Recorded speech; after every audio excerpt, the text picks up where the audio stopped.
India Revival Mission, we often talk about what it would take to get the Indian economy back on track. Now, it's important to remember that housing and construction and the real estate sector is a very large part of it. Why? Well, because it's a force multiplier in that sense of economic activity. It employs a large number of people, it's a creation of assets, and has a huge contribution to the economy.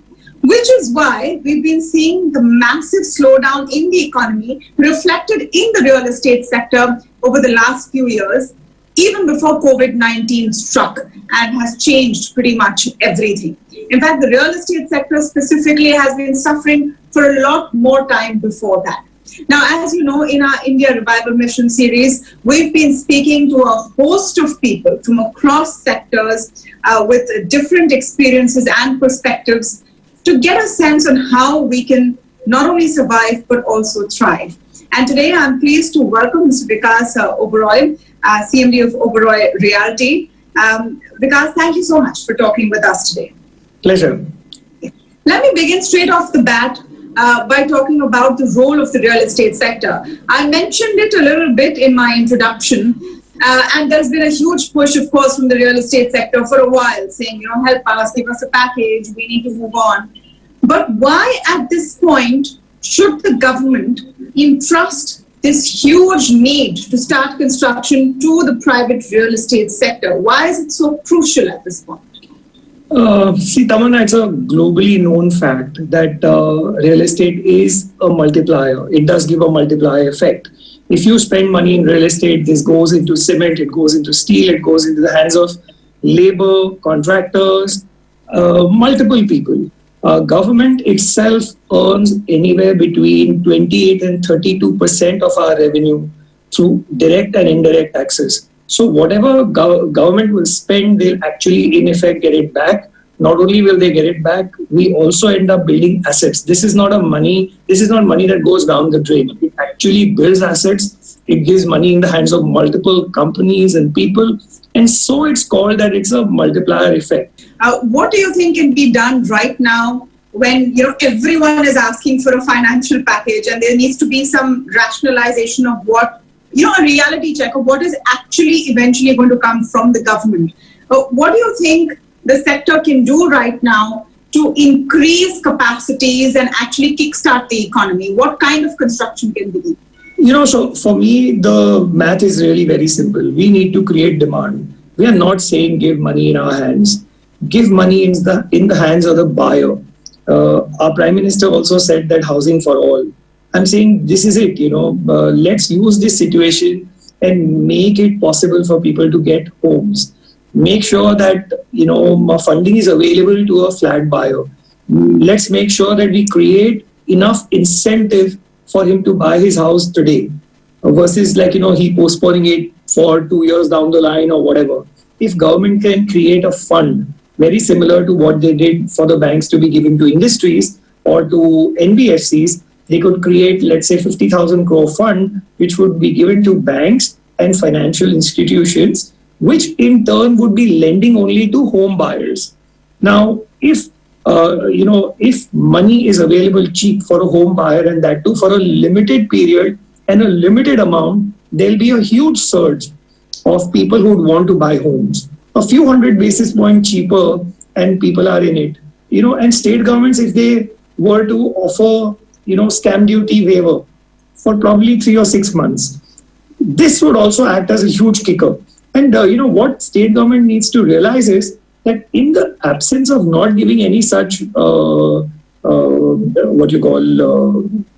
benefit, they're anyway not getting anything. It's not like, if I don't give you stamp duty benefit, I am going to recover a lot of stamp duty revenue from you.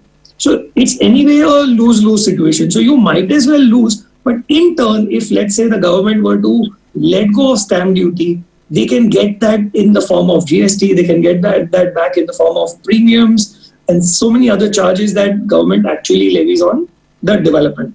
So I'm just saying that we need to make it attractive for people to buy, and if we can do that, we can see a huge surge, and real estate would then not need monies from the government we have enough of our own stock that can be sold, and the money can then churn and come back into the economy as well. Give me a bit of a picture of the real estate sector. Now, inventory levels were very high towards the end of, I think, the middle of last year. Inventory levels have they pared down because new launches have reduced?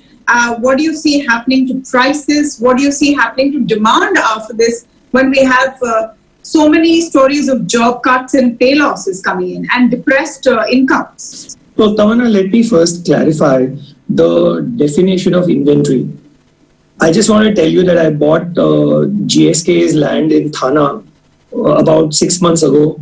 I have not done anything on that. I have 13 million square feet to build there, and even that is called inventory.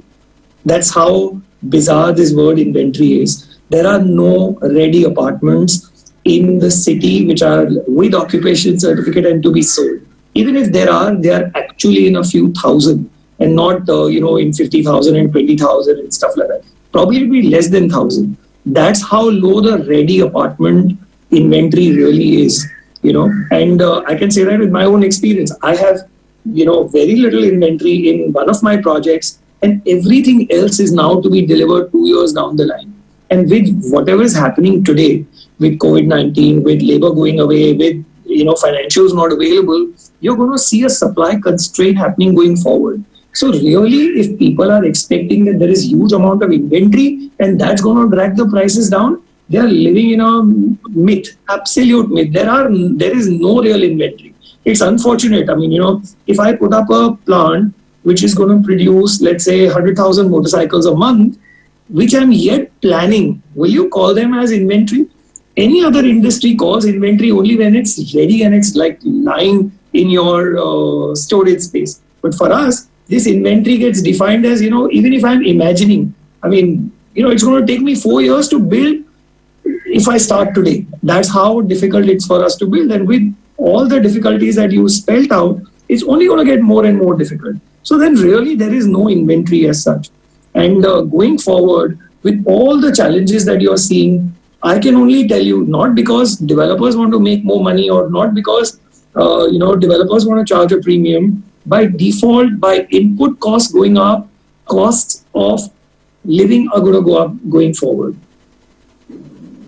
Okay, you have to elaborate that. Why will cost of living go up? Why will cost of living go up when demand is going to be so slow possibly? Will that have no impact at all? No, Tamanna, my basic argument is only one, that there will be no supply. That's point number one. Even in offices, if you are going to, follow social distancing and so on and so forth, you'll literally be leaving one desk empty between two desks. So you are going to bring your capacity of office down by maybe, 33 or 40%.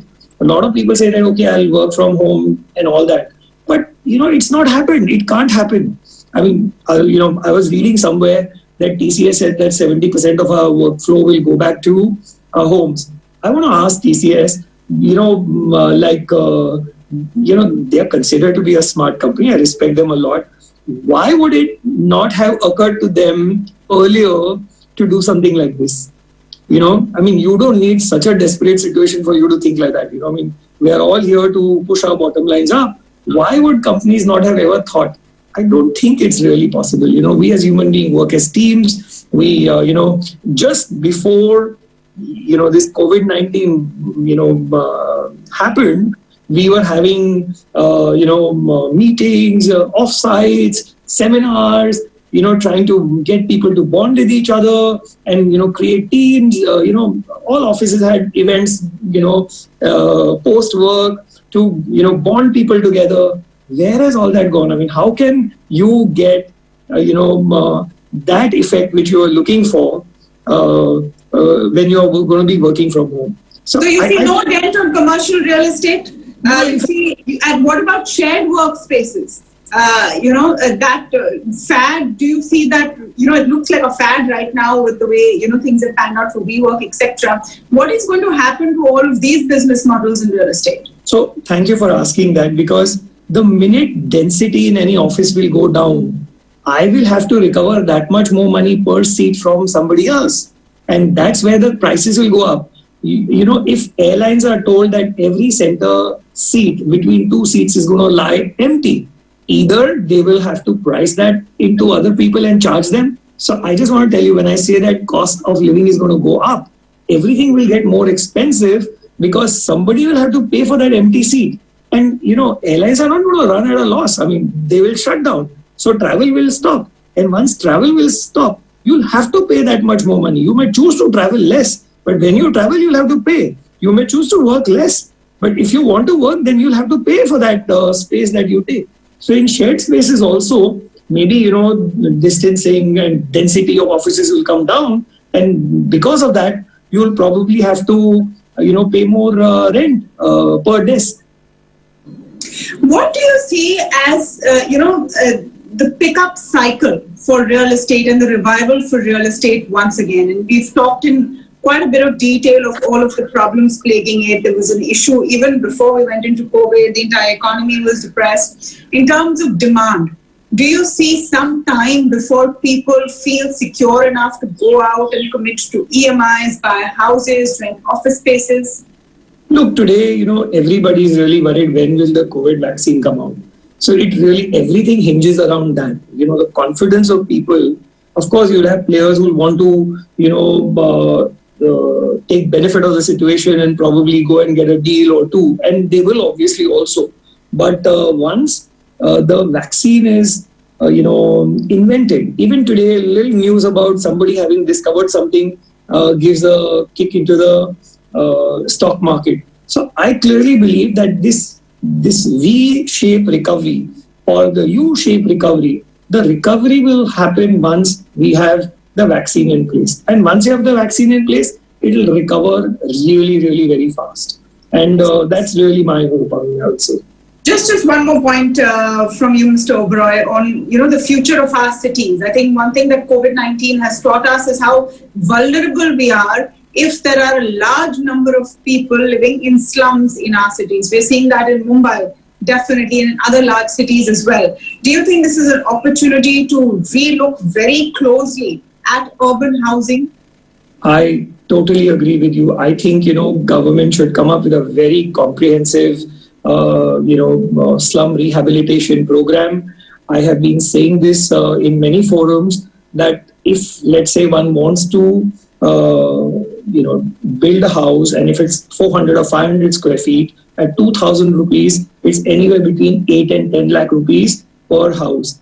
If the government were to soft fund these people and give them a soft loan, you can see that you do not need any developer to do any SRA project. People living in the slums can afford, anywhere between 6 and 8 lakhs with the help of the government and build these out. So one, you will be solving the SRA problem. You will actually be, whatever monies that are going to be spent, 2,000 rupees per square foot multiplied by whatever area you build and, rejuvenate in terms of slums, you will actually be pumping that much money in the economy again, and you'll be giving better homes, they will have better healthcare facilities and so on and so forth. So I really feel that this will have to be looked into very extensively, and a new model has to be made to really ensure that everyone gets a house.